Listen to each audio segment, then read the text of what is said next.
Ya.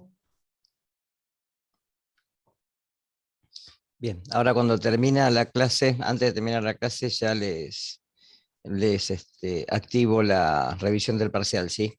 Porque están rindiendo los compañeros de ustedes que no pudieron rendir el lunes pasado, ¿sí? En otra aula, con la profesora Leyes, ¿sí? Así que empiezo con la clase y después ya les muestro el parcial y después a la tarde ya paso las notas, ¿sí?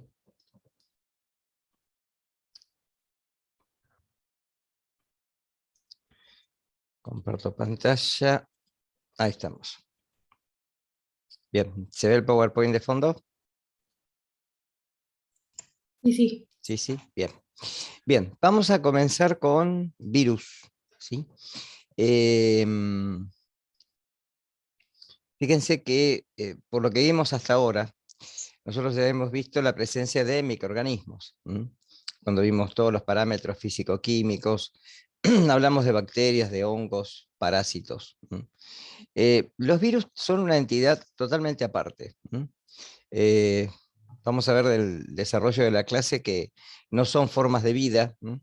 Antiguamente sí estaban considerados por muchos autores como las partículas de formas de vida más pequeñas, pero ya hace muchos años que, digamos, cuando se clasificaron a los organismos según reinos, se diversificó de 3 a 5 reinos, y eh, estos parásitos intracelulares obligados no cumplían con los requisitos de una célula. Es decir, no tienen ni autorreproducción, ni autorregulación, ni autoconservación, que son digamos, los 3 estamentos que tenemos para poder definir que un organismo está vivo, y que es un organismo, un microorganismo. Acá son partículas inertes, no tienen el metabolismo para poder reproducirse, con lo cual necesitan sí o sí parasitar una célula. Ustedes piensen que cuando hablamos de lo que es el desarrollo en la evolución celular de los procariotas a los eucariotas, a las células vegetales o animales o fúngicas que son eucariotas, eh, también se habla de una teoría endosimbionte, en donde eh, uno puede decir que hay orgánulos como las mitocondrias o los cloroplastos, que al tener ADN propio han pasado de una vida celular a pasar a formar parte de una vida celular mucho más avanzada, es decir, mucho más evolucionada. Los virus podrían haber sido, en su momento, material celular que perdió esa capacidad. Quedó de alguna forma inerte, fuera de las células, y necesita sí o sí una célula para poder cumplir con su ciclo viral. Si no, no lo puede hacer. Bien, aclarado esto, porque a veces surge controversias después en los parciales o en los finales, ¿sí? Ahí les puse, después voy a subir este PowerPoint en forma de PDF con estos pequeños arreglos, porque a veces me ha pasado que me ponen que son formas de vida y no lo son. Ahí les puse, considerados antiguamente por algunos autores, porque van a leer en algún estrato, en un review de algún autor, que estaban considerados como formas de vida, pero en realidad son partículas que necesitan sí o sí una célula para poder parasitar, para poder cumplir su ciclo viral. Y son totalmente inertes. ¿Qué implica esto? Al ser inertes, implica que en los alimentos no tienen forma de aumentar su número. Es decir, la carga viral va a ser exactamente siempre la misma. Pero en algunos casos bastan muy pocas partículas para poder enfermar a una persona. De ahí que solamente vamos a ver los que entran por vía digestiva. Es decir, el repertorio de virus da para una materia, en realidad. ¿Sí? Lo que es virología da para una asignatura por lo menos cuatrimestral.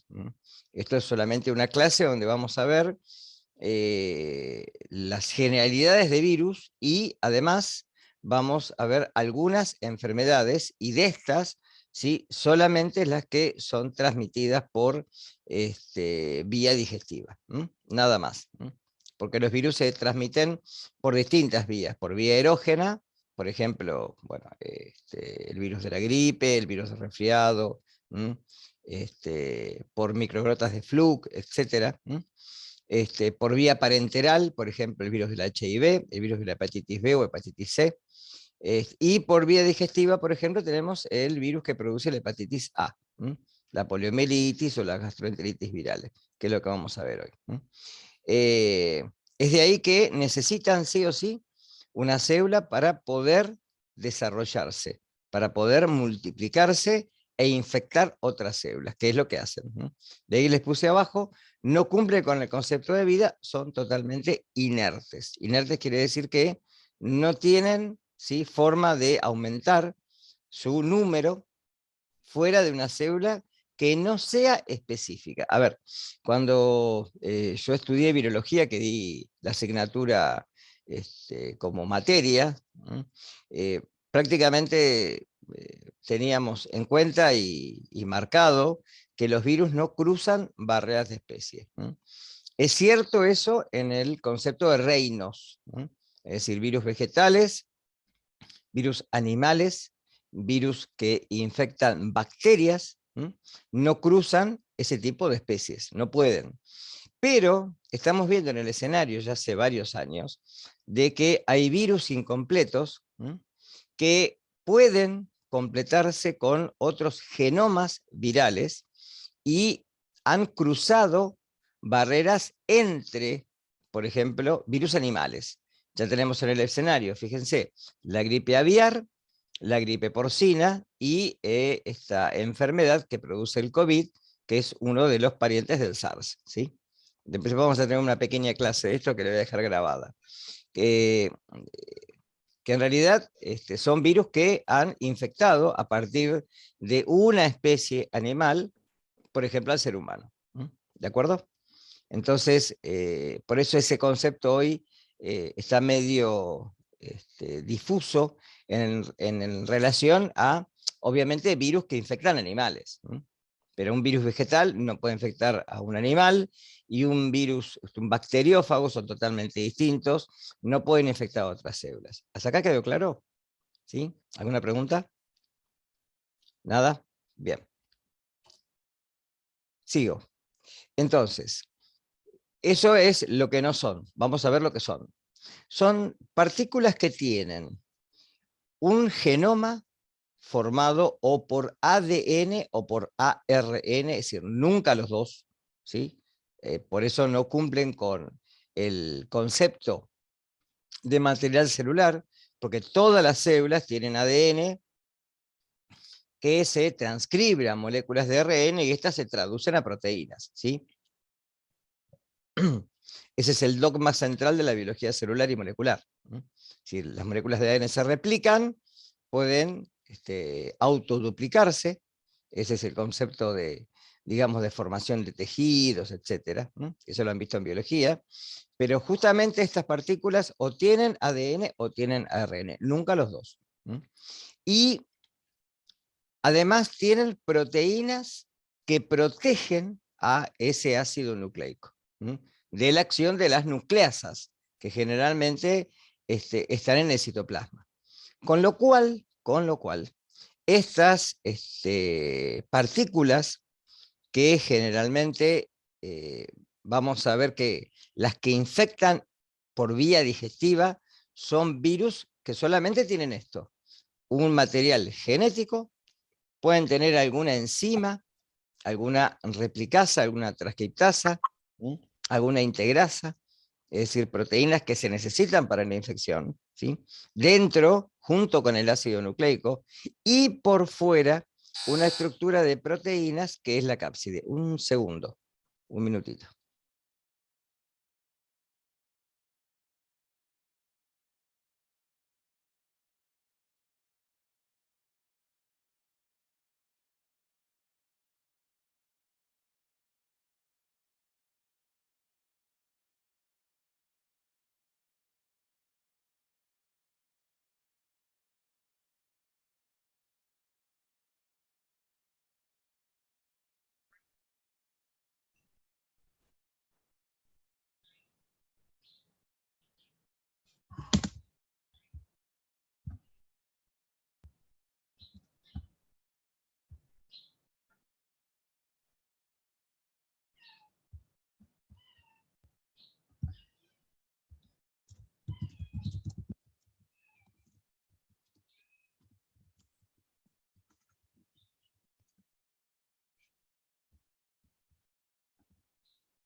Bien, ya volví.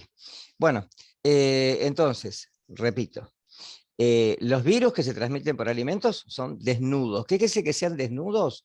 Que no tienen membrana. Es decir, vamos a ver en el desarrollo de la clase que los virus cuando salen de la célula pueden salir por dos métodos distintos. Y uno de ellos, que es por exocitosis, es decir, envolverse en la membrana celular y salir de la célula con parte de la membrana propia del huésped, ¿sí? Con proteínas, obviamente, que son típicas del virus, ¿sí? Porque generalmente vamos a llamar espículas o proteínas de infección, que son receptores que necesita justamente para poder invadir otras células, ¿sí? Entonces vamos a tener virus desnudos y virus envueltos. Los envueltos no se transmiten por alimentos, ¿de acuerdo? ¿Sí? Se puede transmitir por vía erógena, por vía parenteral, etc. Pero no se transmiten por alimentos porque no pueden atravesar la barrera del estómago. En cambio, los desnudos sí. Entonces, los virus desnudos sí se transmiten por alimentos. De ahí esta controversia que ha surgido hace unos años, ¿sí? Si este SARS, que es el responsable de la enfermedad de COVID, se transmite por alimentos. Hay uno o dos casos reportados en el mundo, ¿no?, que se sospecha que pueden haber sido transmitidos por alimentos, pero en la, digamos, en el contraste general sabemos que no, ¿no?, porque son virus envueltos, entonces no se transmiten por alimentos, ¿sí? ¿Qué más que me haya quedado? Nada. Tienen un programa, ¿m?, en su genética, en su genoma propio, en el cual ese programa puede, ¿sí?, ser que el virus se replique dentro de la célula o permanezca inactivo. Por ejemplo, el virus del HIV. ¿M? Entonces, esto hace de que cumpla generalmente o un ciclo lisogénico, donde permanece inactivo, o un ciclo lítico en donde obviamente vamos a ver que se comienza a replicar dentro de la célula y comienza a infectar otras células, ¿sí? Bien. Bueno, ahí está lo que les dije recién, genoma de ADN o ARN, nunca los dos, ¿sí? Una nucleocápside, ¿sí? Cápside se denomina al conjunto de proteínas que recubre algo. Es una cápsula.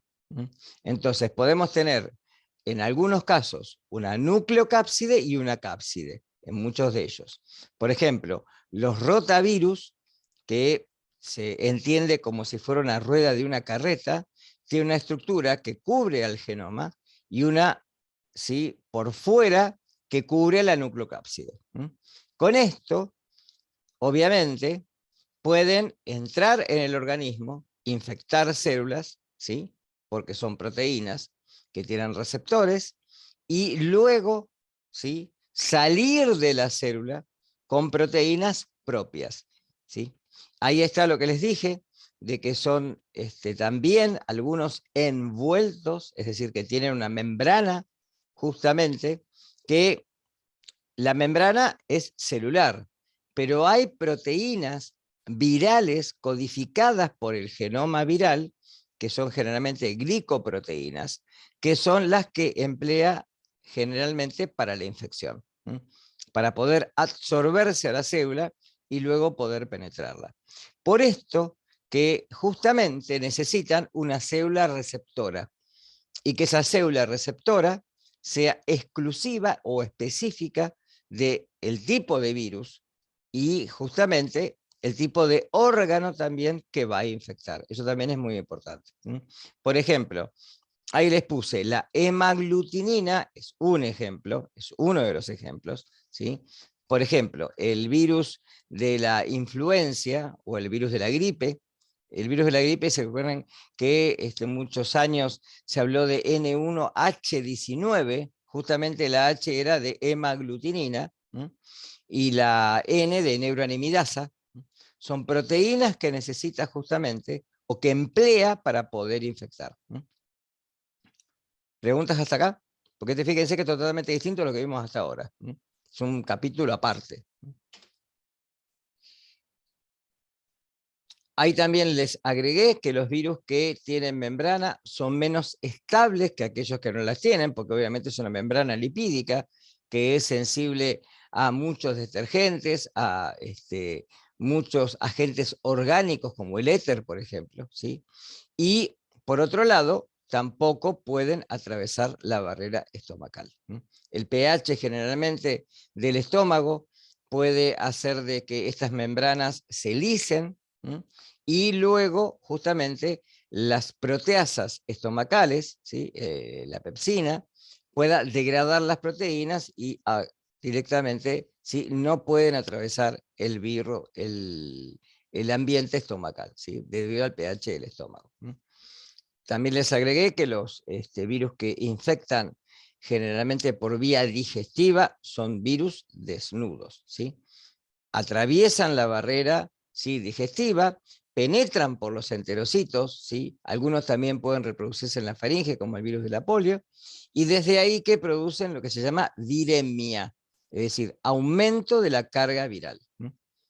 El aumento de la carga viral trae como consecuencia a veces la necrosis o la transformación celular, y esto hace de que el virus pueda penetrar en el organismo, destruir células, y células que a veces son importantes, ¿sí? Generalmente las envolturas o el envelope, que se dice que generalmente la membrana que cubre al virus, ¿sí? Es muy específica, y además por una cuestión de fusión de membranas, también los virus pueden penetrar dentro de la célula, ¿sí? Clasificación, ¿sí? Para poder clasificarlos hay tres criterios. Podemos clasificarlos dependiendo del material genético que poseen, clasificación actual, clasificación de Baltimore, que es la que se utiliza dependiendo si el virus tiene ADN o ARN, y dependiendo del tipo, ¿sí? De forma espacial que tiene este ácido nucleico. Por otro lado, se pueden clasificar dependiendo a la forma que adoptan en el espacio, y por otro, dependiendo al tipo de huésped. Es decir, como dije hoy, virus bacterianos o bacteriófagos, virus animales que infectan células animales, y virus que infectan células vegetales, ¿sí? Que, digamos, uno puede también poder tratar de congeniar esta clasificación como un virus animal que tiene una forma específica como icosaédrico y que además posee un ADN de doble cadena, por ejemplo, ¿sí? Circular. Entonces, estos criterios nos sirven para poder clasificar a los virus. Una cosa muy importante, como son partículas tan diminutas del tamaño de los micrómetros, no se pueden resolver al microscopio óptico. Solamente se pueden ver con microscopía electrónica o microscopía de barrido electrónico, ¿sí? Y curiosamente ustedes pueden ya imaginarse que estas partículas, al no poderse vislumbrar al microscopio óptico y solamente al microscopio electrónico, por eso pertenecen también a nivel de las organelas u orgánulos celulares, como mitocondrias, cloroplastos, lisosomas, peroxisomas, ¿sí? Partículas muy diminutas que no se pueden ver cuando uno mira al microscopio una célula, ¿sí? Sí se puede ver el efecto citopático, es decir, justamente la necrosis celular. Eso lo podemos ver. Y por otro lado, piensen que estas partículas, al no poderse reproducir solamente, como si fuera una célula, necesitan una célula para poder, ¿sí?, aumentar su número, aumentar la carga viral. Por eso que solamente los podemos reproducir en cultivos celulares. Muy importante esto, ¿sí? ¿Por qué en cultivos celulares? Porque justamente hay líneas celulares que se utilizan para determinada clase de virus. Es decir, no los podemos reproducir en el laboratorio en un medio de cultivo como el agar que utilizamos para las bacterias o para los hongos, ¿sí? Sino que únicamente se pueden reproducir, ¿sí?, en cultivos celulares y de células totalmente específicas, líneas o estirpes celulares específicas. Es ahí que, por ejemplo, se puede conseguir una vacuna para un virus.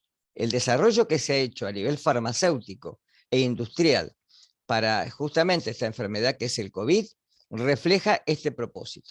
Fíjense que para poder reproducir, ¿sí?, estos tipos de partículas o viriones, ¿sí?, se ha utilizado estirpes celulares en los cuales generalmente una de las estrategias es el pasaje celular.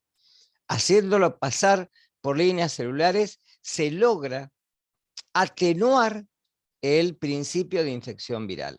Con lo cual muchas de las vacunas están hechas con, ¿sí?, viriones que han sido de alguna manera, ¿sí?, pasajes celulares y han perdido su carácter de infección. De ahí que a veces cuando nos vacunamos con algunas vacunas para virus, sentimos o sufrimos una sintomatología similar a la de la enfermedad, pero que de alguna manera nos protege posteriormente de la infección viral y nos protege fundamentalmente de las consecuencias que pueda traer. Ejemplo, la gripe común, ¿sí? La gripe común que tenemos ahora, obviamente, la gripe porcina, que es, ha reemplazado prácticamente al tipo de agente viral que teníamos antes, por eso es una vacuna triple la que generalmente recibimos ahora, ¿no?, y que de alguna manera lo que hace es atenuar, ¿sí?, las consecuencias de la enfermedad gripal, ¿no? Es decir, por ejemplo, una neumonía dada por la baja de las defensas y que es una coinfección que se produce, ¿sí?, bacteriana a través de la infección viral. Ustedes recuerden que, por ejemplo, para todos los tipos de patógenos que tenemos, ¿sí?, hay cierta clase de fármacos. Para bacterias, ¿sí?, los combatimos con antibióticos. Para virus, con antivirales o antirretrovirales. Para hongos, antifúngicos. Y para parásitos, antiparasitarios. Todos fármacos totalmente distintos y que obviamente no nos sirven si tenemos una infección viral, ¿sí?, poder medicarnos con antibióticos porque no tiene relación y no nos va a obtener ningún beneficio. ¿Queda claro esto? ¿Sí?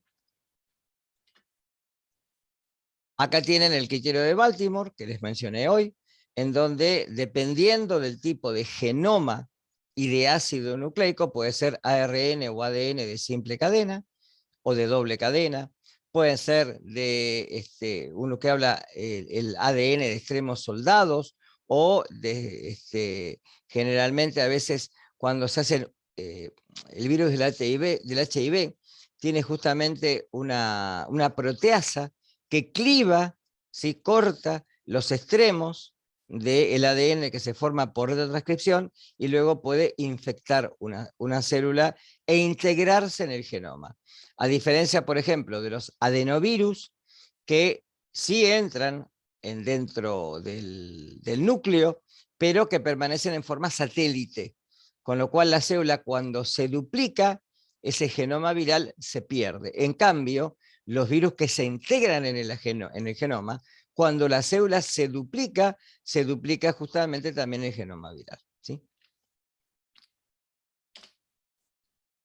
Acá tienen algunos ejemplos: virus de ADN o adenovirus, ¿sí?, de cadena doble o de cadena sencilla. Virus de ADN de cadena doble, como por ejemplo los rotavirus que los mencioné hoy.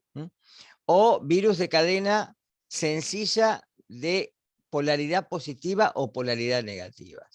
Esto lo único que diferencia es si el ARN se utiliza directamente para poder hacer la traducción a las proteínas. Muchas pueden ser proteínas que se utilizan para la replicación, y otras obviamente son las proteínas de la cápside o capsómeros, que se utilizan para proteger el ácido nucleico. Y también los retrovirus, que no quiere decir que tengan ADN y ARN. Ojo, lo que hace es una transcripción inversa, es decir, el virus contiene un genoma de ARN, y lo que hace es retrotranscribirlo a una molécula de ADN de doble cadena. Por ejemplo, estas enzimas se han aislado y se utilizan para una estrategia de amplificación del genoma, ¿sí? Por ejemplo, se utiliza para poder amplificar ADN o ARN en estos casos, ¿sí?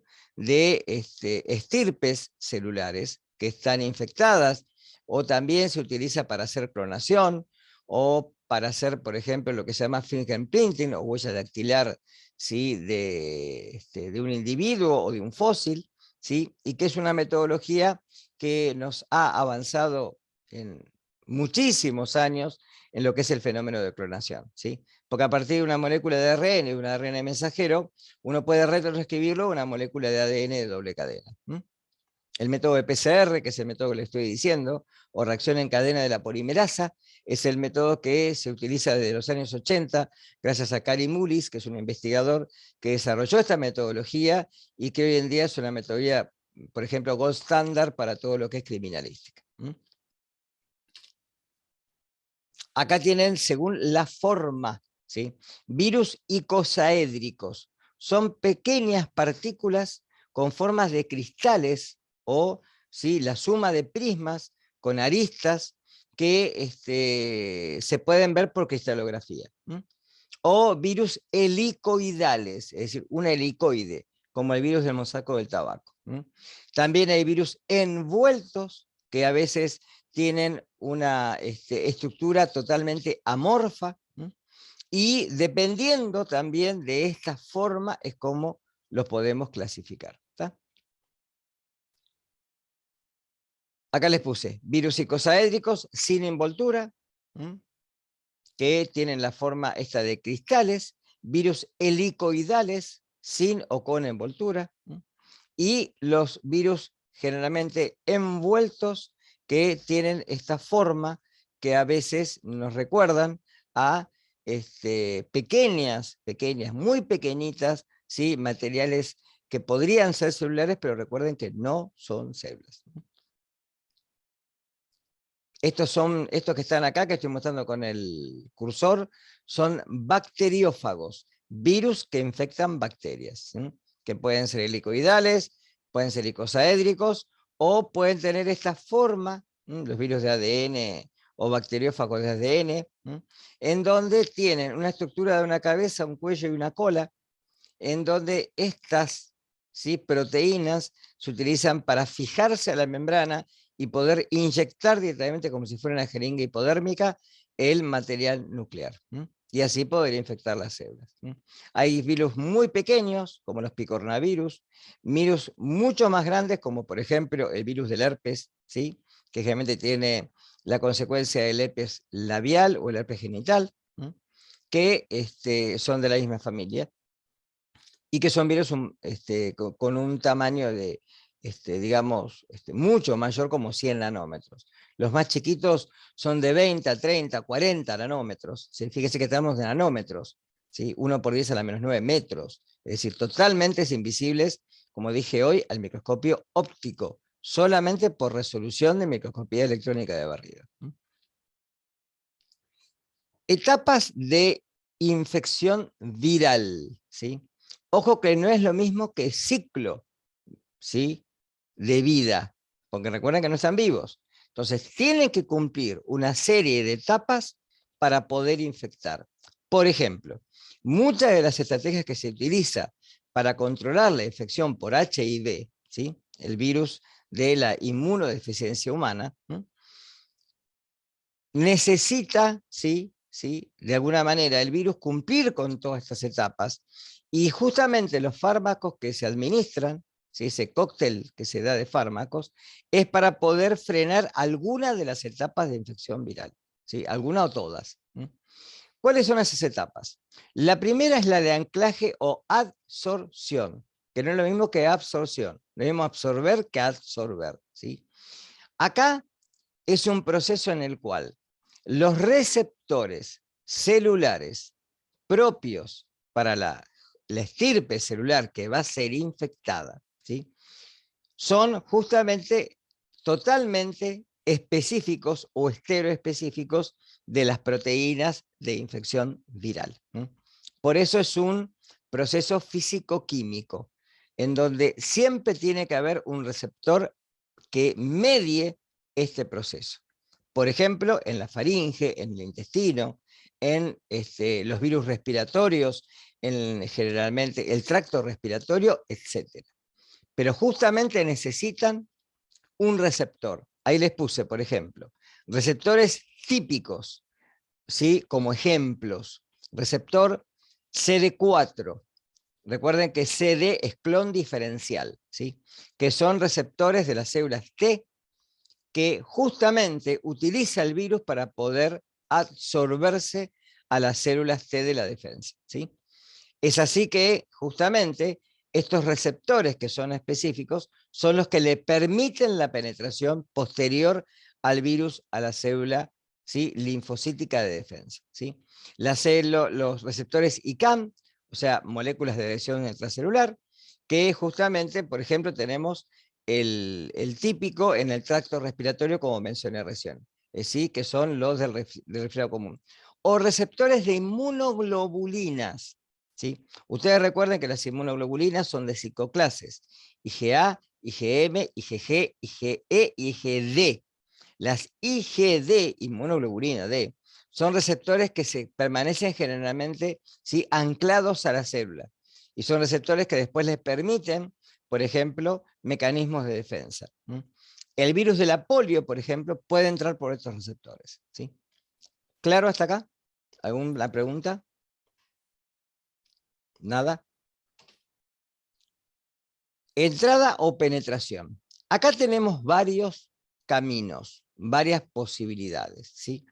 Pueden entrar por endocitosis, es decir, se forma una invaginación de la membrana celular, mediada obviamente por receptores, y esto entra como un cuerpo dentro de la célula, un fagosoma, que luego le permite justamente, ¿sí? La entrada posterior, ¿sí? La fase posterior, ¿sí? Al virus para poder justamente entrar al citoplasma, ¿sí? También por fusión de membranas, en donde se fusiona virus envueltos, ¿no? Una membrana celular con la membrana que es típica de este tipo de virus. En individual, por fusión de membranas, el virus puede penetrar dentro de la célula, o también por traslocación, en donde generalmente el virus se absorbe a la célula y se trasloca a través de la membrana.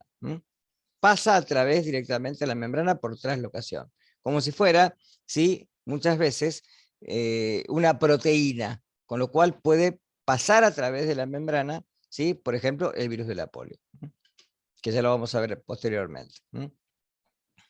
Acá hay dos conceptos, ¿sí? Fusión. El virus se fusiona a los componentes de la membrana, fenómeno que también en algunos libros lo van a encontrar como profusión, ¿sí? Generalmente dado por virus envueltos, como dije hoy. Y por endocitosis o viropexis, generalmente, generalmente se forma un fagosoma, como si fuera una fagocitosis, y esto generalmente es utilizado por los virus desnudos. Ahí abajo les agregué que en la actualidad los virus desnudos pueden entrar en la célula o por traslocación o por endocitosis, mientras que los envueltos pueden entrar por endocitosis o por fusión de membrana. Ahí tienen los mecanismos: fusión de membrana en una filmina, donde se fusiona la membrana y el virus penetra directamente. Por endocitosis, donde se forma una vacuola fagocítica, o por inserción del ácido nucleico, como por ejemplo en el caso de los bacteriófagos, que directamente la partícula proteica viral queda fuera de la célula y lo que se inyecta directamente es el material genético. ¿Claro? Porque esto es importante, ¿eh? Decapsidación o decapar son sinónimos, en donde directamente acá se van a destruir las proteínas virales y generalmente el virus queda su material genético libre en el citoplasma, ¿sí? Generalmente acá como mecanismos, ¿sí? El virus puede penetrar a través de la membrana por un fagosoma, de ahí se reclutan los lisosomas celulares, se degrada el interior y acá queda libre el material genético, ¿sí? Una vez que el material genético penetró dentro del entorno celular, directamente acá ya dirige la célula como si fuera una fábrica de virus. Es decir, controla el metabolismo celular y esa célula está condenada a la muerte. Muy importante. Periodo de latencia o eclipse, en donde perdemos todo rastro de la infección viral, ¿sí? Generalmente cuando se decapsida el virus, ¿sí? El material genético ahora se va a incorporar a toda la maquinaria celular, como dije recién, y ahora directamente la célula está condenada a hacer una fábrica de virus, ¿sí? Eso hace de que la próxima etapa, que es la de replicación, en donde acá podemos hablar de una etapa precoz o temprana y una etapa tardía, en donde primero se puede replicar el material genético y algunas proteínas necesarias para la infección, como replicasas, integrasas, etc.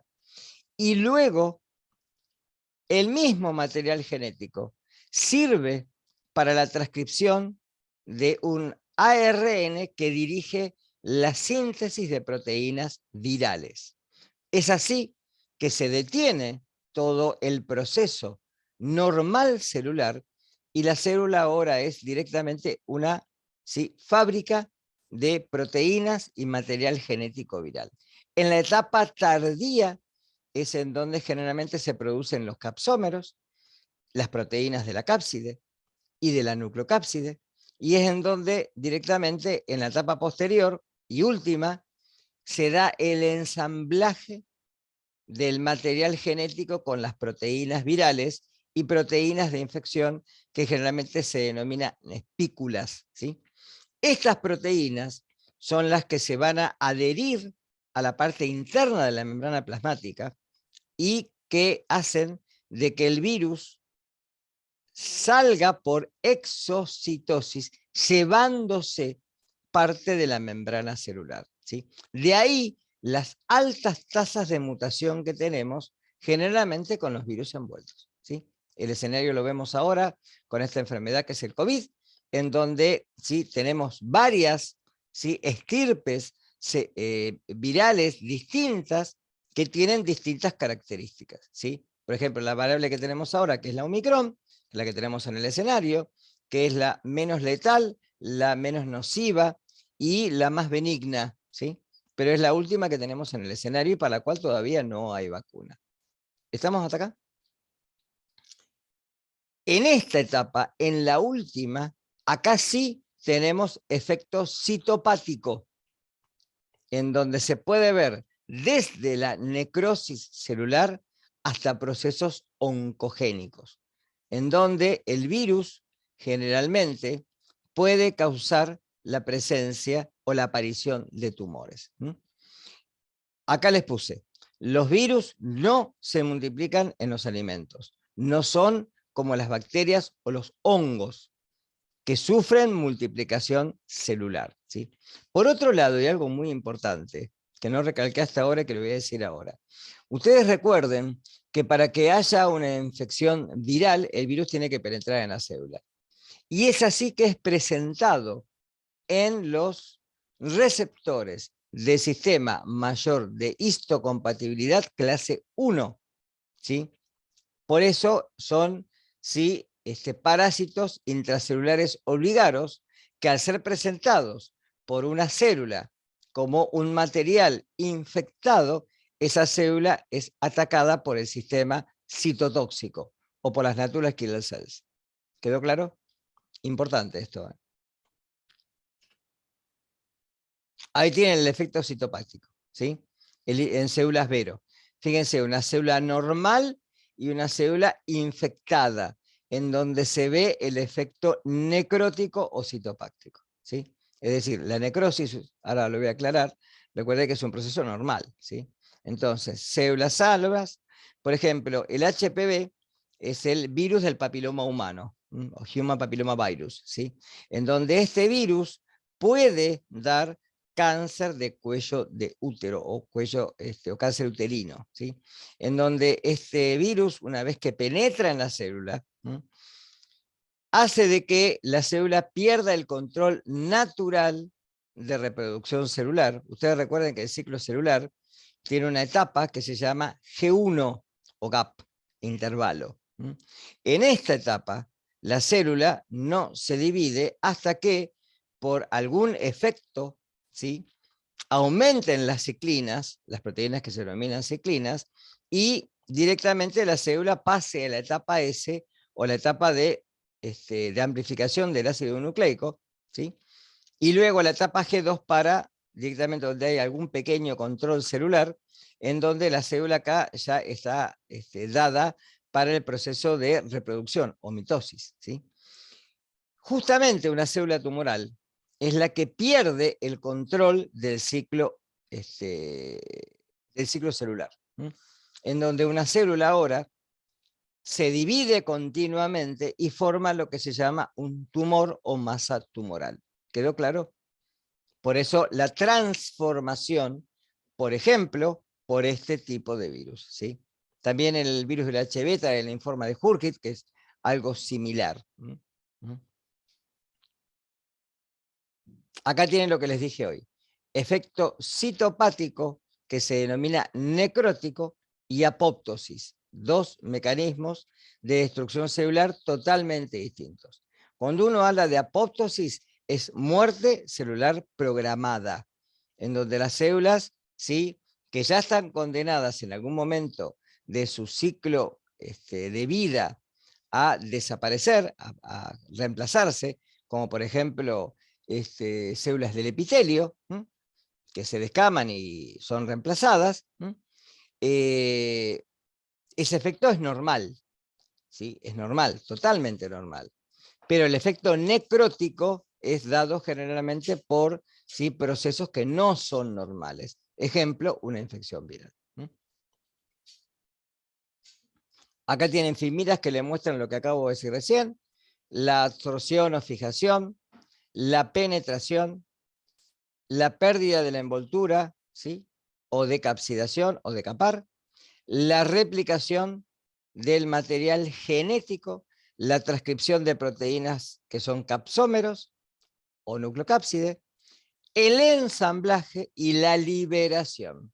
Fíjense que está dada por dos métodos distintos: por gemación o liberación, donde se envuelven en la membrana plasmática junto con proteínas virales, o la lisis y liberación a través de la necrosis celular típica de las células que salen, ¿sí?, de la célula, por virus que salen de la célula directamente por lisis celular.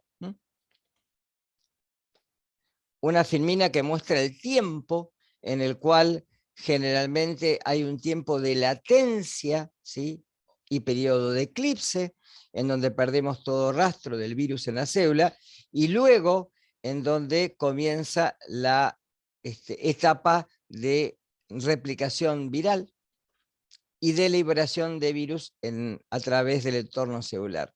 Fíjense que hay una cosa que yo recalqué cuando di sistema inmune, que es el interferón. El interferón es muy importante como una proteína que excretan las células infectadas y que producen, de alguna manera, digamos, el difícil acceso de proteínas, en este caso de partículas virales, a otras células que son vecinas. Es decir, protege de la infección a células aledañas. Obviamente son las proteínas del interferón, que hay varias clases, son totalmente inespecíficas, responden de la misma manera y hacen de que las células vecinas, ¿sí?, que están alrededor de una célula infectada, puedan protegerse del ataque viral. Otra filmina que muestra la multiplicación viral, fíjense, proteínas de fase temprana, la replicación del ácido nucleico, proteínas de la cápside, y luego el ensamblaje y maduración, donde uno ve la aparición, ¿sí?, de la multiplicación de lo que se llama carga viral, es decir, el aumento de partículas virales dentro de un organismo. Fíjense que, por ejemplo, para los pacientes que son HIV positivos, ¿sí?, es lo mismo, perdón, una pregunta, es lo mismo ser HIV positivo que tener o padecer SIDA. ¿Son sinónimos? No. Ser HIV positivo es tener el virus dentro del organismo, ¿sí? Padecer de SIDA es cuando aumentó la carga viral, disminuye la cantidad de linfocitos TCD4 y TCD8, y el paciente ahora, ¿sí?, tiene inmunodeficiencia. De ahí síndrome de inmunodeficiencia adquirido o adquirida. ¿Está claro? ¿Sí? Hay pacientes que pueden vivir muchísimos años, ¿sí?, y morir por causas naturales, ¿sí?, y no por justamente SIDA. Porque, digamos, justamente la farmacología que se les da para poder proteger, ¿sí?, de la replicación viral hace de que se frene la replicación de este virus dentro del organismo, ¿sí?, que permanece latente, permanece dentro de la célula CD4 y en algún momento se dispara el ciclo lítico y justamente las células CD4 ahora comienzan a infectarse y comienzan a morir. ¿Está claro esto? Por eso que se pierde justamente, ¿sí?, el actor de defensa principal, que es el linfocito colaborador o helper.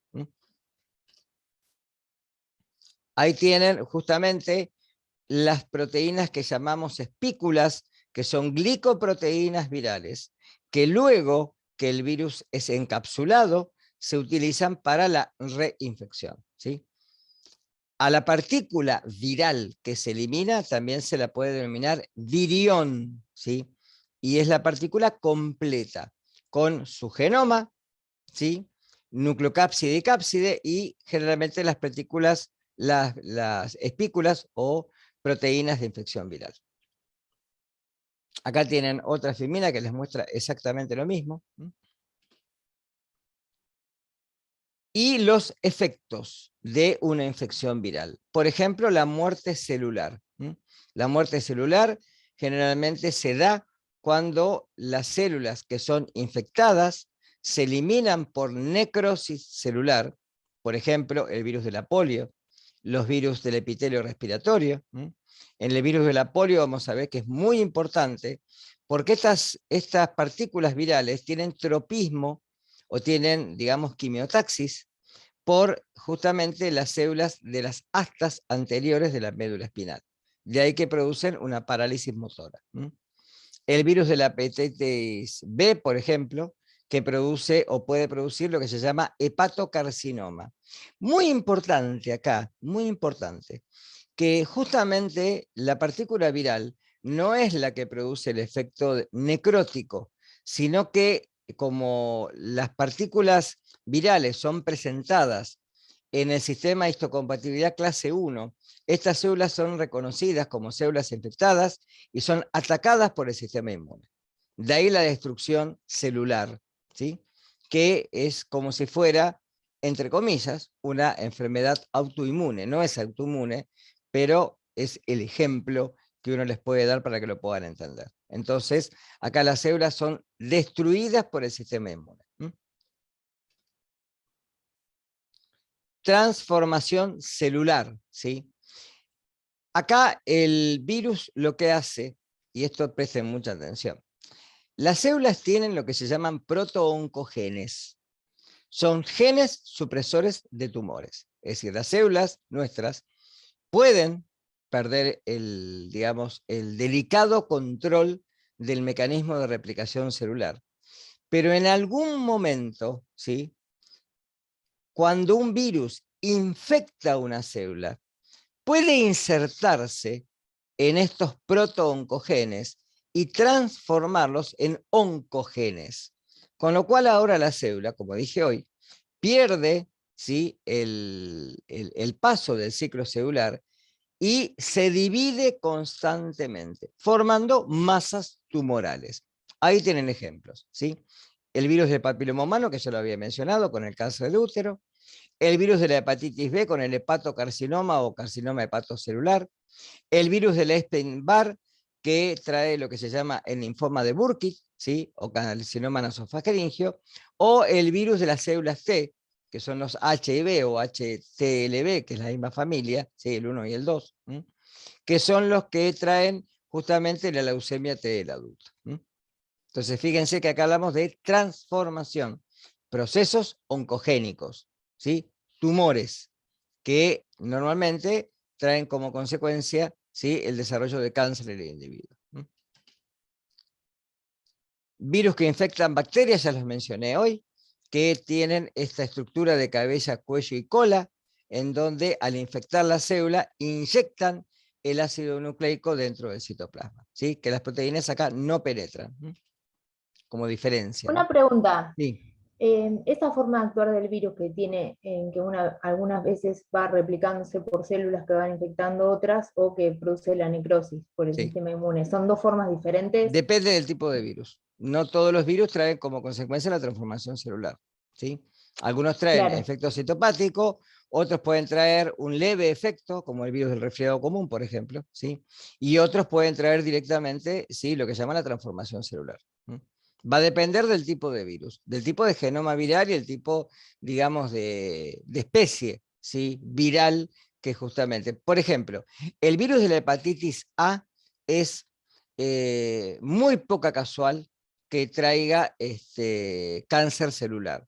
Sí puede traer lo que se llama una hepatitis de tipo letal, ¿m?, en donde, dependiendo también de las defensas del individuo, ¿sí?, puede ser una enfermedad que pueda traer como consecuencia el trasplante hepático, ¿sí?, donde hay que trasplantar. Ustedes recuerden que el hígado es un órgano metabólico por excelencia y que se puede extirpar hasta la mitad del hígado, que una persona puede vivir perfectamente, ¿sí? Pero a veces en estos casos, cuando es una hepatitis fulminante, que se le dice, ¿sí?, nosotros hemos visto en el materno chiquitos con hepatitis muy graves, con aumento, vamos a ver, de transaminasas hepáticas muy elevadas, que han sido derivados al Garrahan para justamente el trasplante hepático. Pero por eso también depende no solo del virus, sino también del individuo, del sistema inmune. ¿Queda claro eso? ¿Sí? Por ejemplo, en el HIV, si un paciente tiene una vida, digamos, o trata de llevar una vida sana, ¿sí?, controlarse con la medicación, hacerse sus controles de carga viral y de recuento de lo que se llama la población linfocitaria, ¿sí?, ese paciente puede vivir perfectamente, ¿tá? Pero bueno, obviamente el virus del HIV, una vez que penetra, no sale, ¿sí?, queda latente dentro de las células y la enfermedad actualmente no tiene cura, no hay vacunas, ¿tá? ¿Está claro esto? Entonces, por eso, te repito, depende del tipo de virus y también depende del individuo, del sistema inmune del individuo. ¿Queda claro eso? ¿Sí? Sí, Bien, gracias. de nada. Ahí tienen, por ejemplo, una microfotografía electrónica con una infección de bacteriófagos o virus que infectan bacterias, en donde se ve perfectamente que las proteínas virales quedan fuera, luego se ensambla, ¿sí?, en la replicación viral el material genético y luego la célula puede dar el ciclo lítico y directamente el virus eliminarse fuera de la célula. De ahí acá tienen las dos tipos de infecciones, ¿sí? En donde, por ejemplo, este es el ciclo infectivo de un bacteriófago que es el lambda, como un ejemplo nada más, ¿sí?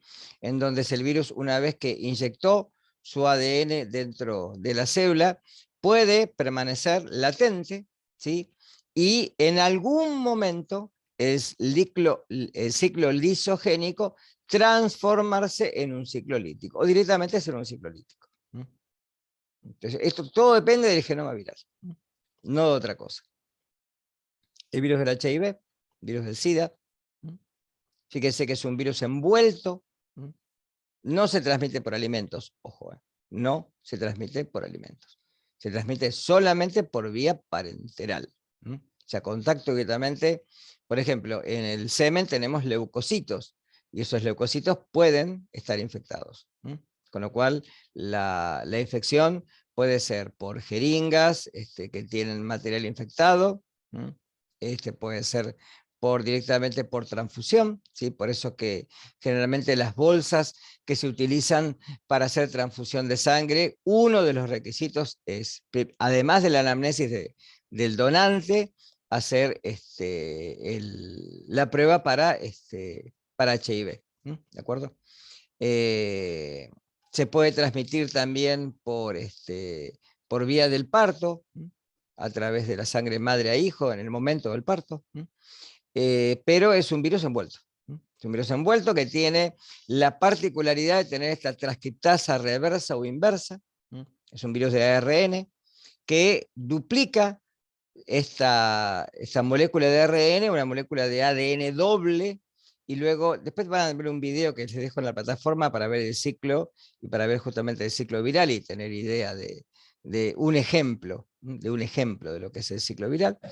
Y estas proteínas que actúan como proteínas que luego hacen de que el genoma, ese genoma de ADN, se inserte en el genoma celular y permanezca ahí. Es decir, que cuando la célula se divide, también se divide el genoma viral. Es unos mecanismos también que se utiliza para diagnosticar carga viral, justamente poder determinar qué cantidad de copias, eso es carga viral, copias del virus hay en el organismo, para cualquier tipo de virus. Acá tiene la transcriptasa reversa, como hace de una hebra de ARN, una hebra de ADN de simple cadena y después de doble cadena.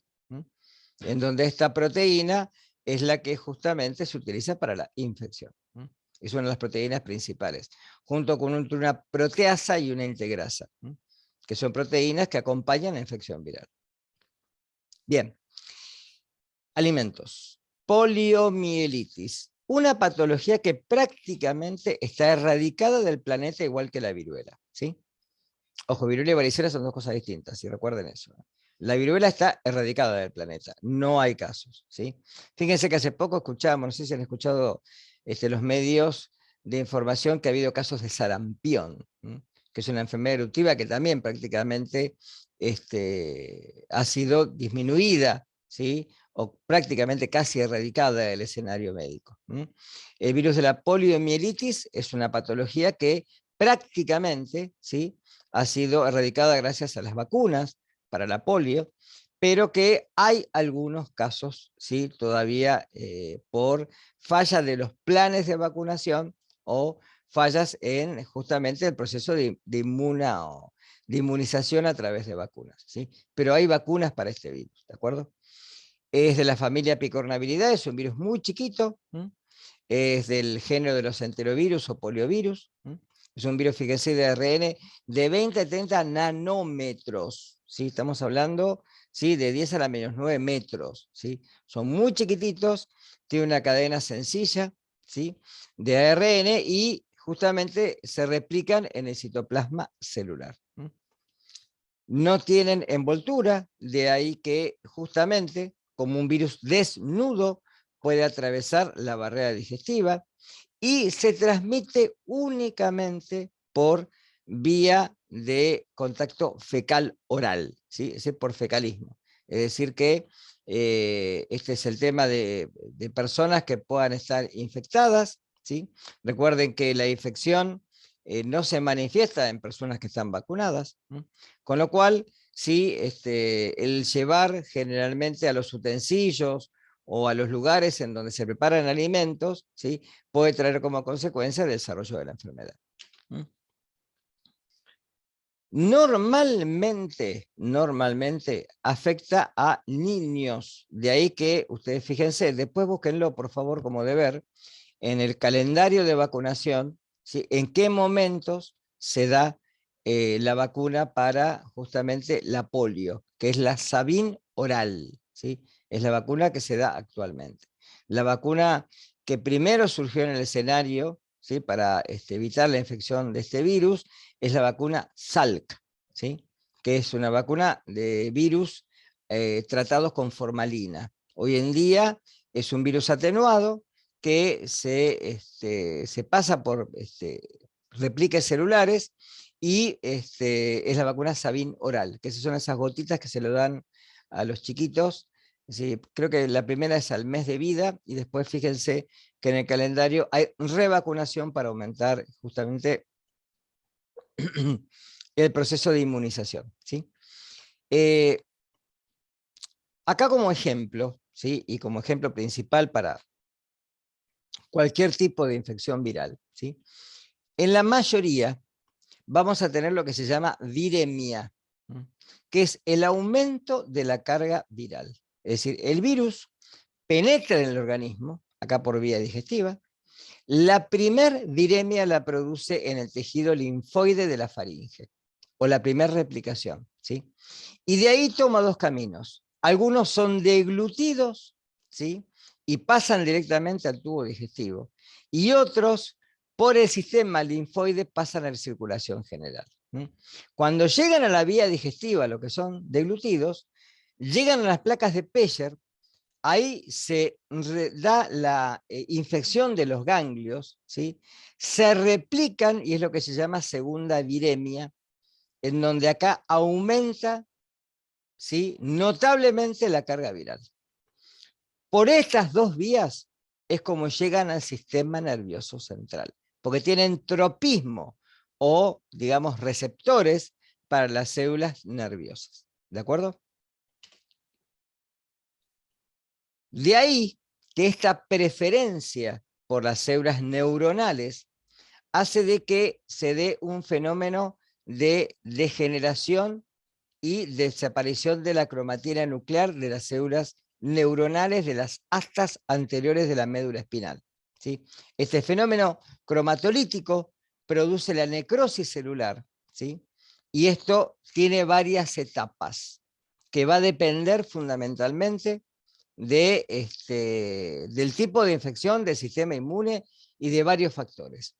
Puede haber una poliomielitis menor, que no es letal, ¿sí?, donde hay un cuadro fundamentalmente, como vimos recién, faringio, donde puede haber febrícula, es decir, la febrícula, recuerden que es el aumento de la temperatura corporal que no llega a superar los 37,5 grados centígrados. Después de ahí se considera fiebre, ¿sí?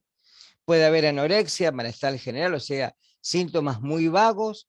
Y lo más importante es la dinofagia, que lo arreglé, estaba mal puesto esto, ¿sí?, que es generalmente el dolor en la faringe, en donde hay esa molestia que se da, ¿sí?, con o sin deglución. Si esta etapa o esto es bypaseado a través de la, digamos, la no eficiencia del sistema inmune, puede haber una poliomielitis mayor, que toma varias formas, ¿sí? Y por eso ahí está. Depende del sistema inmune del individuo, ¿de acuerdo? Una forma no paralítica, donde puede haber síntomas, fíjense que son bien neurálgicos: fiebre, cefalea, dolor de cabeza, dolores musculares.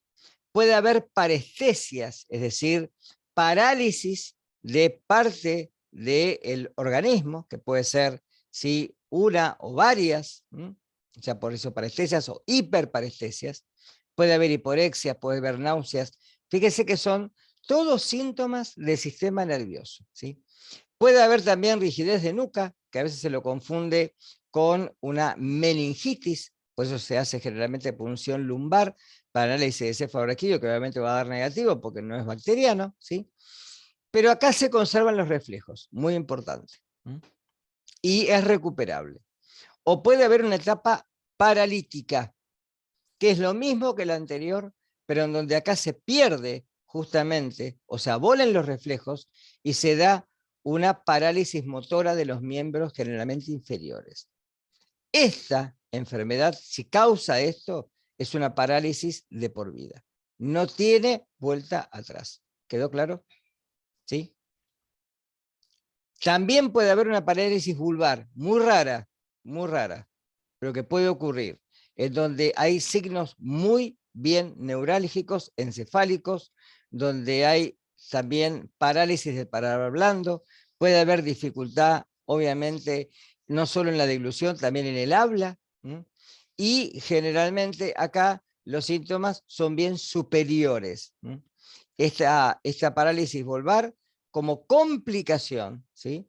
Puede traer insuficiencia respiratoria, ¿sí? Signos también de hipertensión arterial, y puede también traer un choque, un paro cardiorrespiratorio, perdón, ¿sí? Por un choque directamente a nivel sistémico, y puede traer la muerte, pero es rara, ¿sí? Ahora, ¿cómo prevenirla? Únicamente con los planes de vacunación, nada más, no hay otra forma, ¿de acuerdo? ¿Sí? A ver, ustedes se van a preguntar, ¿pero no podemos ver en el alimento si hay carga viral? No. ¿Sí? A ver, un ejemplo que vamos a ver posteriormente es el de la hepatitis, y ahí lo voy a aclarar bien. ¿Sí? Acá la única forma es prevenir con los planes de vacunación.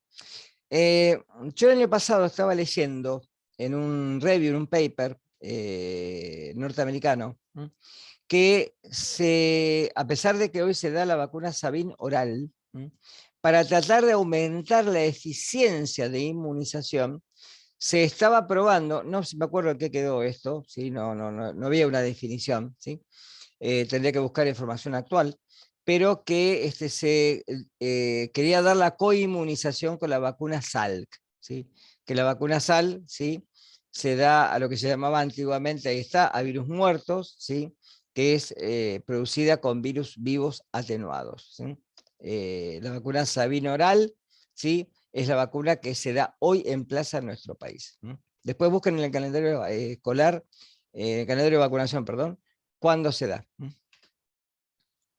Ahí tienen microfotografías, ¿sí? Fíjense que esto está aumentado y dice que prácticamente, fíjense que esta línea son 100 nanómetros, es decir, por eso son partículas muy, muy chiquititas, ¿sí? No se pueden ver.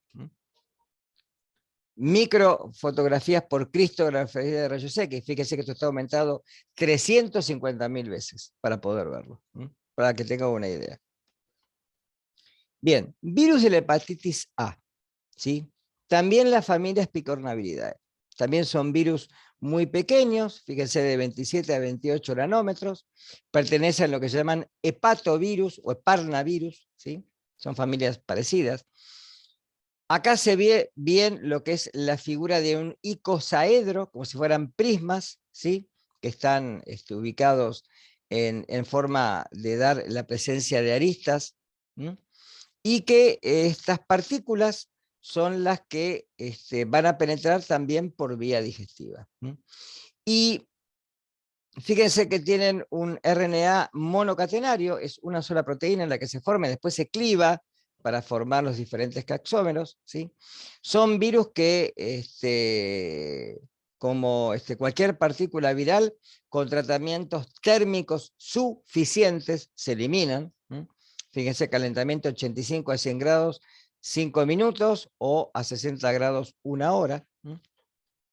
Son sensibles también algunos tratamientos como el formol, a la luz ultravioleta y a ebullición o autoclave, que es 121 grados centígrados, ¿sí? También resistentes al éter, porque son virus desnudos, no tienen membrana, obviamente, y también al pH ácido, por eso atraviesan la barrera estomacal. Ahora fíjense, y es muy importante, que 1 miligramo por mililitro de cloro lo inactiva. ¿Por qué digo muy importante?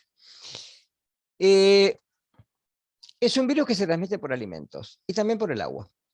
¿Mm? Fíjense que en muchos lugares tenemos, como nosotros acá en la ciudad, lo que es agua corriente, agua que viene por distribución de red. Pero también en la zona periférica y en las ciudades también periféricas que tenemos agua que es extraída de pozo. ¿Cuál es el problema acá? El problema que podemos tener es que si hay un individuo infectado, esto hace de que pueda eliminar tanto por la orina como por materia fecal partículas virales. Esas partículas virales que llegan a el sistema de pozo, ¿sí? Es decir, al sistema de la cámara séptica, hacen de que si la cámara séptica se puede agrietar por una cuestión de compresor, de compresión, de gravedad, etcétera, de mal sellado, ¿sí? Vieron que la cámara séptica, una vez que se llena, hay que sellarla y luego hacer otra cámara séptica. Y esto hace de que esto pueda llegar a la napa freática, al agua. Agua que luego se extrae por bombas y es la que ¿sí? se distribuye para poder tomar. Por eso es un virus que puede entrar por el agua también. ¿Está claro? También puede entrar por el agua de regadío, por las plantas. Y fíjense que nosotros hay alimentos que consumimos ¿sí? sin cocción. De ahí la importancia de inactivar con cloro cuando uno ¿sí? lava los vegetales que no van a cocción. ¿De acuerdo con esto? ¿Quedó claro? Fíjense que el agua de nuestra ciudad hoy en día, ¿sí? dependiendo del barrio y fundamentalmente prácticamente en gran parte de la ciudad, hoy tiene ya gusto a cloro. Se le agrega el agua justamente para eliminar no solo estas partículas, sino otras que pueden infectarnos. Como patología, como dije hoy, transmisión fecal oral. Es decir, los individuos que puedan tener en su sistema el virus y lo eliminan por materia fecal, ¿sí? contagian a otros individuos. Muy importante, acá fíjense, nosotros hemos, por experiencia, ¿no? en el hospital, en el materno infantil, cuando yo trabajaba, donde había un chiquito con hepatitis, prácticamente eran todos los hermanos y era prácticamente un brote que se daba. Y generalmente se da justamente en edad escolar. Entonces fíjense que generalmente los menores son los más afectados. Generalmente se da por agua contaminada o por alimentos contaminados con esa agua. Fíjense que también puede ser en mariscos, que se consumen crudos. Incubación, el periodo de incubación es prolongado. Fíjense, de 15 a 50 días. Es decir, que acá el problema está que una persona infectada, tanto por la materia fecal como por la orina, puede eliminar partículas virales. Y esto hace de que si en las distintas fases, ahora vamos a ver, ¿sí? nosotros tengamos presencia de partículas virales y no lo sabemos, por eso es que generalmente la enfermedad es familiar, se infectan todos, ¿sí? Hasta que llega uno a la consulta, ya todos están infectados. La carga viral tiene que ser alta, se elimina a través de justamente las vías biliares, ¿sí? fundamentalmente por la materia fecal, y generalmente la patología cursa con una levedad, una gravedad que es leve, pero a veces puede haber fallo hepático, como les dije hoy. Evolución clínica. 3 etapas: preictérica, ictérica y postictérica. ¿Por qué? Porque generalmente los primeros síntomas son muy vagos. Fíjense en fiebre, fatiga, hiporexia, cefalea. Puede haber afección de las vías respiratorias, pero también es raro. Constipación o diarrea. Puede haber vómitos. Pero el síntoma principal es el último, la hepatomegalia. Es decir, la inflamación hepática, que es lo que primero generalmente ve el pediatra cuando va a la consulta. Además, obviamente, si llegamos en la segunda etapa, ¿sí? o sea, posteriormente, la etapa ictérica, el individuo comienza a presentar ictericia en las palmas de las manos, generalmente en las conjuntivas, etc. en donde acá aparece generalmente como síntoma principal, como ya no hay fiebre, la ictericia, es decir, el aumento de la pigmentación de la piel. Y esa pigmentación amarilla es la que se da justamente por este efecto, por la ecolia y la coluria. ¿Qué es la ecolia? Acolia es la materia fecal que sale prácticamente con poco color o sin color.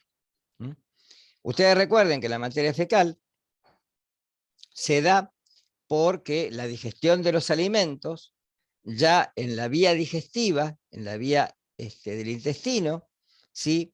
Cuando la bilis se drena para poder asimilar los lípidos, ¿sí? Como es un pigmento amarillo, colorea la materia fecal. Acá, como hay una hepatomegalia, los canalículos biliares están disminuidos en su fase de secreción de la bilis y comienza a aparecer la materia fecal sin color. ¿Por qué la coluria? Es decir, la orina color prácticamente Coca-Cola, oscura. Porque justamente hay un aumento por destrucción de las células hepáticas de este pigmento que es la bilirrubina. De ahí la ictericia. ¿De acuerdo? Ustedes recuerden que tenemos, o sea, ¿de dónde se produce la bilirrubina? La bilirrubina se produce por la destrucción de los eritrocitos por su, digamos, fase normal de apoptosis celular de aproximadamente 120 días. Y luego lo que se da fundamentalmente es la bilirrubina, que es el producto final de la destrucción del grupo hemo, que va al hígado transportado por la albúmina para su presencia luego en sangre. Es decir, la bilirrubina, que es la que llamamos indirecta, ¿sí? O no conjugada, es la que no es soluble en el plasma. Por eso es transportada por la albúmina. Llega al hígado para su glucoronización, o sea que se le agrega un grupo azúcar, ¿sí? Esto hace de que ahora la bilirrubina pase a ser conjugada o directa. Y es el predominio que aumenta de este pigmento en sangre. Junto, obviamente, con la destrucción celular de las células hepáticas, los hepatocitos, se produce un aumento de las transaminasas hepáticas, la GOT o transaminasa glutámico salaxética y la TGP, transaminasa glutámico pirúvica, o ALT o alaninotransferasa, o la aspartotransferasa, ¿sí? Son enzimas, si recuerdan la parte de biología, que hacen de que un grupo amino se transamine de un aminoácido a otro. Pero como estas enzimas están en el citoplasma y están fundamentalmente en las mitocondrias, ¿sí? Al haber destrucción celular, comienza su elevación en sangre. Y es el seguimiento del paciente.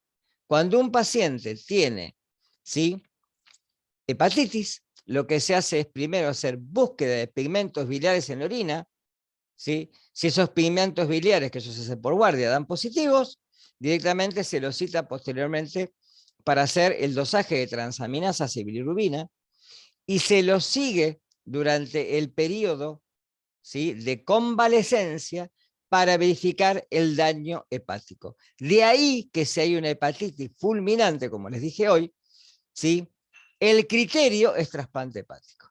¿Quedó claro esto? Porque es lo más importante. ¿Preguntas hasta acá? Porque es muy médico esto. ¿Sí? ¿Ninguna? Fíjense la elevación de las transaminasas. El valor de referencia es a 50 unidades litro. Y nosotros tenemos pacientes con, qué sé yo, pacientes con hepatitis fulminante con 5.000 unidades litro. ¿Sí? Es decir, es muchísimo el aumento. Por eso el daño hepático es importante.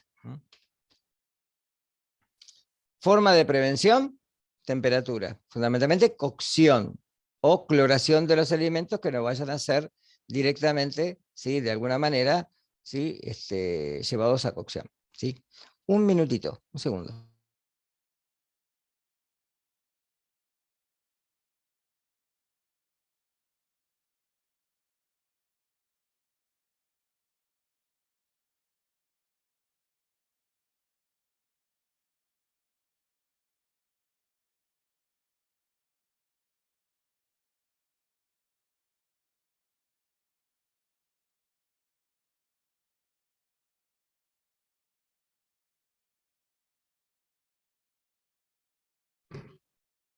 Ahí estamos. Bien.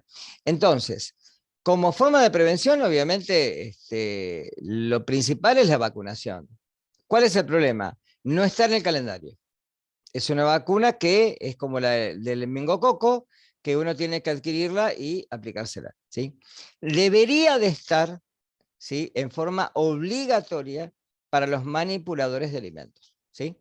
Ya que directamente, sí, la vacuna trae inmunización total. Y generalmente se da por opción, no está en el calendario, ¿de acuerdo? ¿Sí? La vacuna, fíjense que es producida por una cepa mutante del virus, ¿sí?, que se hace por replicación celular, y es una de las formas de prevención.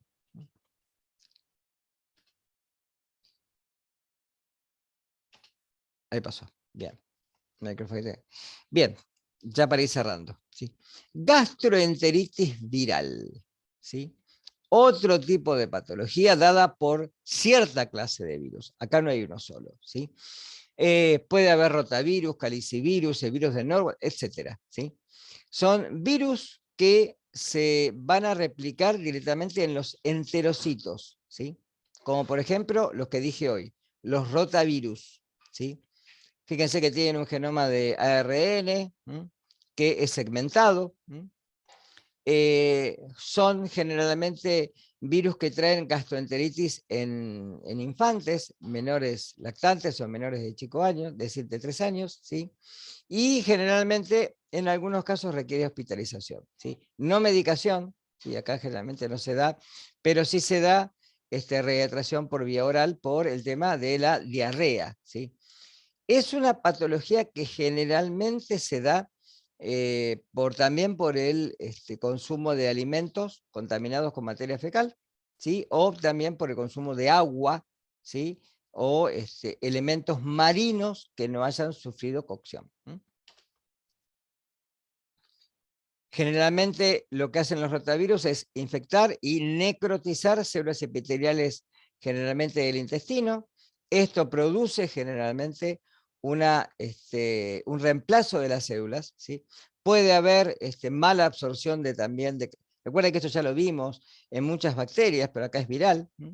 Y generalmente acá lo que a veces ocurre es que al paciente se le hace un coprocultivo, que obviamente da negativo. Entonces ahí se define como una gastroenteritis viral, que no es bacteriana, ¿sí?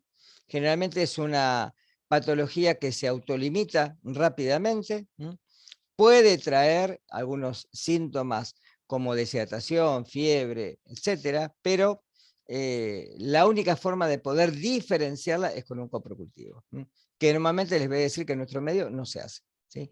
Salvo casos de lactantes que se sospeche una infección gastrointestinal, ahí sí se hace un coprocultivo y luego, bueno, se trata al paciente con el reemplazo de electrolitos y generalmente la hidratación parenteral para tratar de atenuar los síntomas de pérdida de electrolitos por vía de la materia fecal. Fíjense que no hay asociación de leucocitos y sangre en las deposiciones, por eso generalmente se la trata con un criterio diferencial de infecciones bacterianas que ya hemos visto. Generalmente ocurre todo el año y la mayor incidencia a veces es en meses fríos, pero también en temporada estival, en verano. El virus de Norwalk, ¿sí?, que es un calicivirus, tiene forma de cáliz o copa.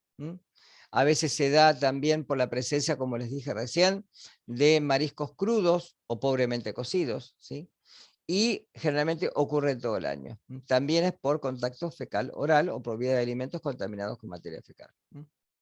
Generalmente se da también una alteración de las células intestinales. Esto puede producir un síndrome de mala absorción y una diarrea, que generalmente es una diarrea mucosa o con pérdida de algún material celular, pero no trae como consecuencia ni sangre ni presencia de pus en la materia fecal. Se resuelve prácticamente en 28 o 48 horas y normalmente puede traer una fiebre leve como cualquier infección, pero no trae consecuencias graves. Acá tienen algunas comparaciones de los tipos de gastroenteritis, con los tamaños, ¿sí? Los tipos de virus, astrovirus, calicivirus, picornavirus, los reovirus o los rotavirus, virus de ADN o de ARN. Bien, hasta acá, por hoy. Voy a tratar de, a ver, déjenme ver si terminaron los chicos.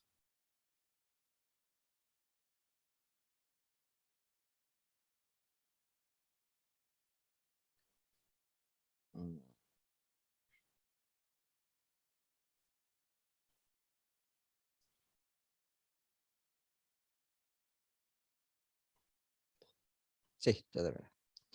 Bien.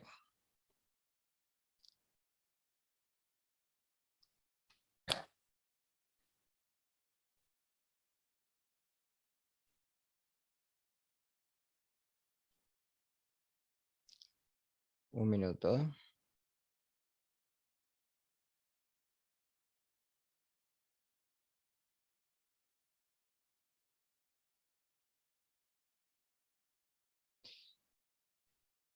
Bien.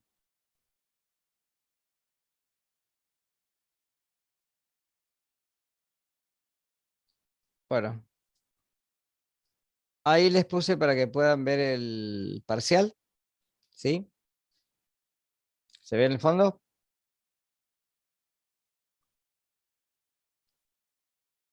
Les pido por favor que no hagan ni screenshot de pantalla ni nada, recuerden que es un documento, ¿sí? No, este es, a ver si puse mal. Esperen, me parece que metí la pata. No, está bien. Ahí está. ¿Me escuchan? Sí, sí. Bien. Profe, yo no lo puedo ver. Pon F5.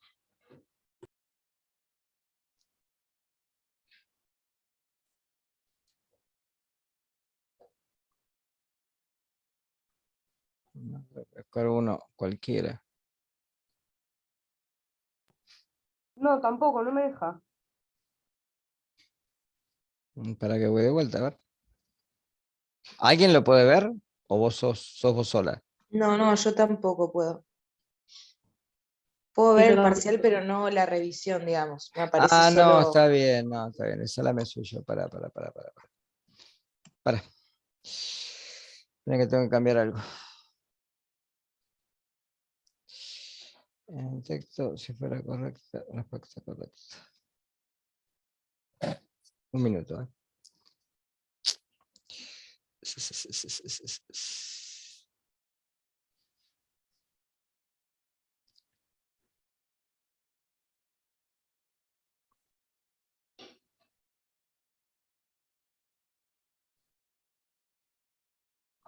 Espera que tarda esto. Hasta que cambie las opciones tarda un ratito.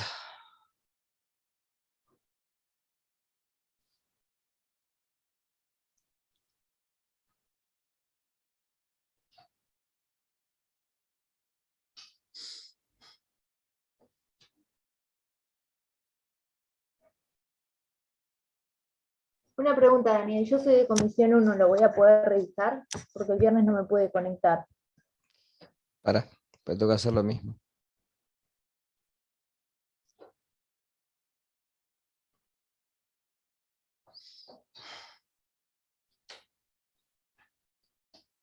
Se puede tardar tanto.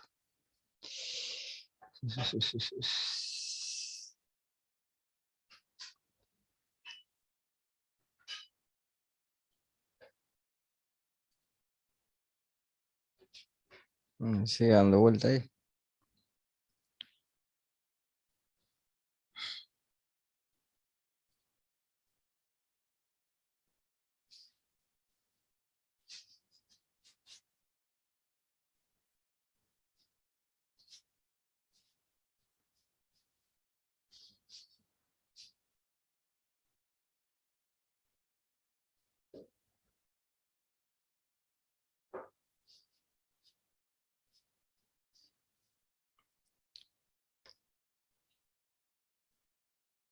Ahí está, ahí me dejó.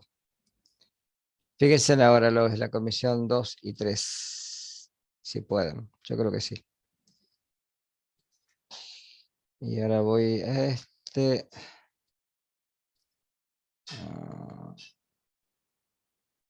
¿Ahora pudieron verlo? Sí, ahora se puede. Bien. Fíjense si tienen dudas. Opciones de revisión.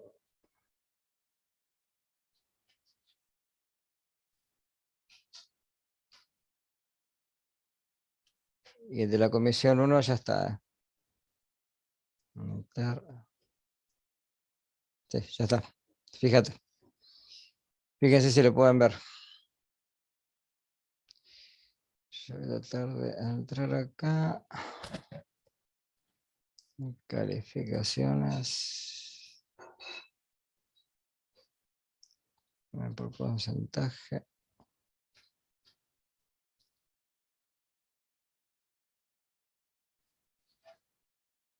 Más alto. Yo no puedo, Daniel, porque directamente no me aparece como que estuviese el parcial de la comisión 1. Me aparecen 2 pestañas de comisión 2 y 3 de parciales. Capaz que ya no está. Espera.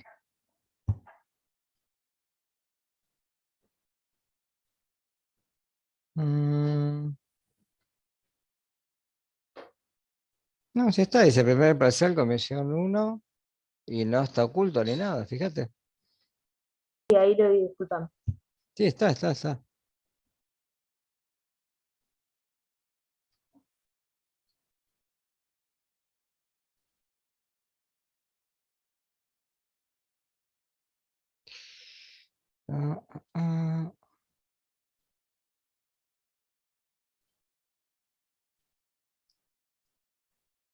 Bueno, fíjense si tienen alguna duda. Igual creo que fue bastante conceptual. Algunos se equivocaron en lo que es correcto y correcto, fundamentalmente.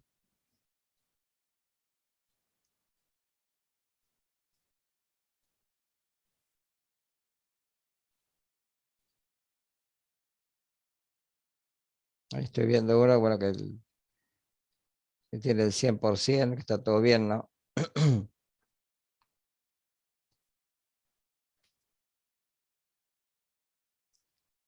Pero fíjense si tienen alguna duda con respecto a lo que hicieron ustedes.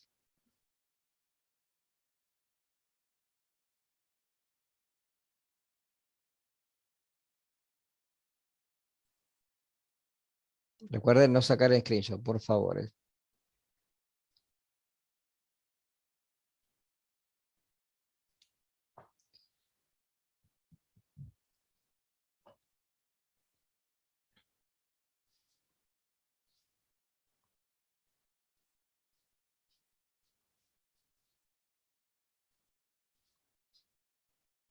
No, acá preguntan si se redondea. No, chicos. Tienen que aprobar con el 60.